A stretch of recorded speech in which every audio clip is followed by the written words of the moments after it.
I'm gonna do one quick thing to the Corvette. I take this valve cover off, see what cylinder head I have. Just try to figure out a few things. So it's pretty crusty and grungy, so I'm going to vac it and wire brush it and see how it goes.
Goes on, safety first.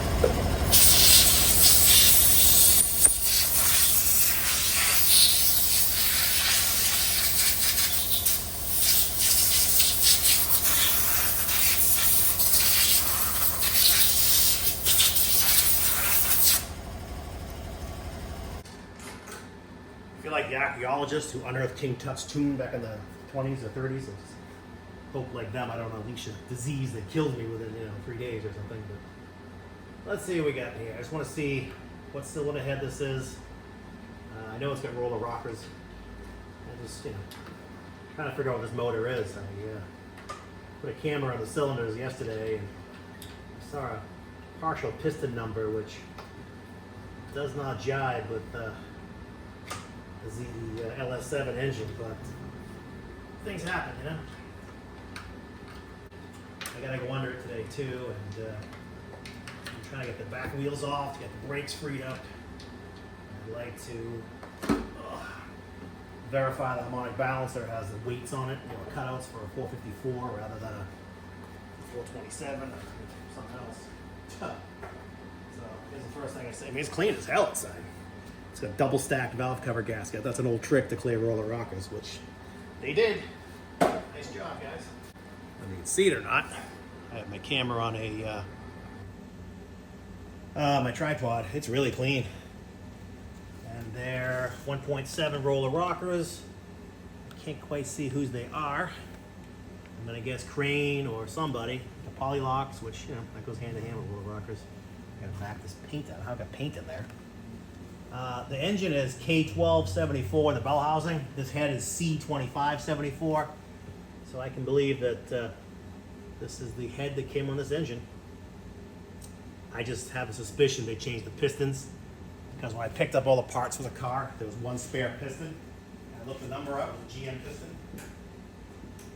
And it's for an LS7. I'll show you. This piston was in the pile of debris that came with my car. 3963551. If you Google that, it should come up as an LS7 454, 12 and a quarter, 12 and a half to 1 piston. It's a monster piston. Piston I saw in the motor, I only saw it in one cylinder and I couldn't see the whole number because it was down enough in the cylinder, I couldn't read it, but it was L239. An L2399 is a TRW forged piston for a 454 that gives it like 10 and a quarter to 1 compression. Could be this guy ran this thing, pinged the shit out of it, had to pull it apart and put new pistons in it to lower the compression. I don't know, I'm just spitballing here, but it's possible. I don't like the idea of 12 and a half to 1, 12 and a quarter to 1 compression in the street. That's an awful lot. Plus you got steel heads too. It's gonna be detonation city. So I will take the motor apart one of these days. I'm laying plans whether I'm gonna pull the body off the frame immediately, if I'm gonna try to fix the frame on the body affixed to it. I'm not sure what I'm gonna do yet, but I'm probably gonna pull the body off the frame. And if I do, I'll pull this motor out and take it apart and see what's in it.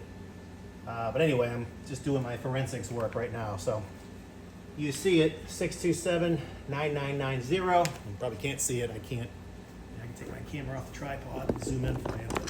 Trust me, that's what it says. It's like 627-2990. That's what I'm seeing anyway. Either a 6 or an 8, but yeah, Google either one, you know, whatever. So, all right, let me put the cover back on. I'll put it up in the air, and I will look at the motor quickly and try to get the brakes apart. One other thing while I'm in here, I was curious if they swapped out the original solid lifter cam for a hydraulic cam, and you know, these would squish. No, oh no, no, they're solid as a rock. So I'm sure it's the original solid lifter cam. Teeny tiny bit of play in them because they have probably 25,000, 30,000 lash on them.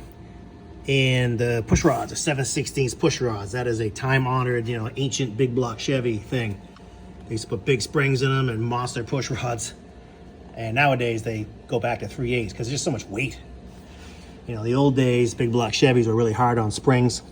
So they used to put monster springs in, and monster springs need monster push rods. So they put 7/16 in these beasts. But nowadays they go with a lighter spring or a beehive spring, and they go with a 3/8 push rod.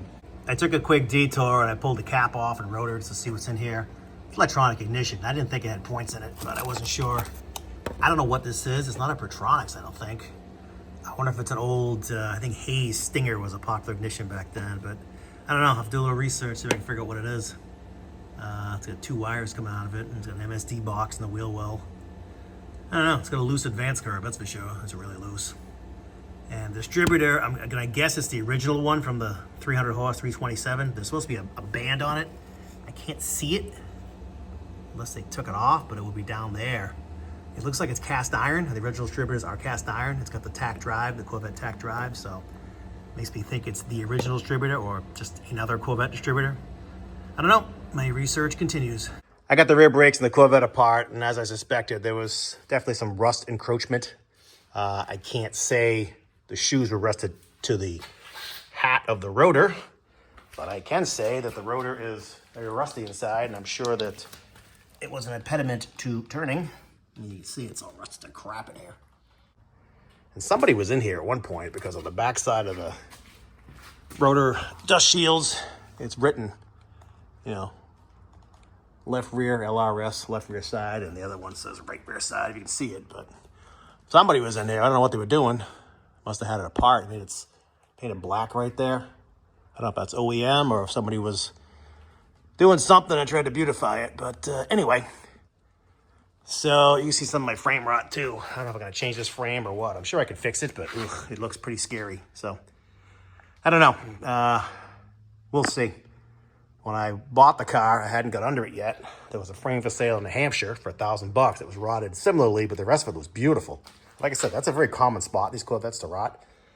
So I didn't buy it because a friend of mine is a Corvette guy, said, don't buy a frame till you talk to me, till I look at your frame. Then he saw it and said, well, I would just drive it as is. And then when you find a nice frame, do a whole chassis, roll it under it. I'm like, dude, I just lost that frame in New Hampshire for $1,000, but whatever. What are you going to do? So there's one I just found in New York last night, but it's been modified. I don't know if I want to get into that. So we'll see. I mean, there's no rush. No one's making me put a frame under it tomorrow. I mean, you know, when I get it, I get it. So September 15th, all my activity is going to come to a halt for a while because I have to have back surgery. That's going to lay me up for 6 weeks. So I can't do anything strenuous, pick up more than 10 pounds, all that shit. So I'm going to try to get what I can get done before that. Let me finish this video up. I don't know if it'll do it now, but when I spun this the other day, it was going click, click, click, click. Oh, yeah, hear that? What the hell? I don't know. Oh, there it goes. It sounds like it's either in here or it's in the rear end. I don't know. It doesn't sound good, whatever it is. It's got to be in here, right? It can't be in the rear end. I mean, what could it be? Ow. Yeah, hear it? It's echoing down the shaft, so I don't know if it's in here. It's got to be in here. It's got to be something in the brakes hitting something, but oof. Anyway, all right, I got to close up shop and hit the road. My drop light here is losing its shit. See, it's getting bright and dark. Yikes. I guess it's telling me the show's over, so go home. So, all right, I will close up for the day. And I appreciate you guys watching my silly videos and sharing in the fun. And hope your projects are going really well. And I will talk to you later.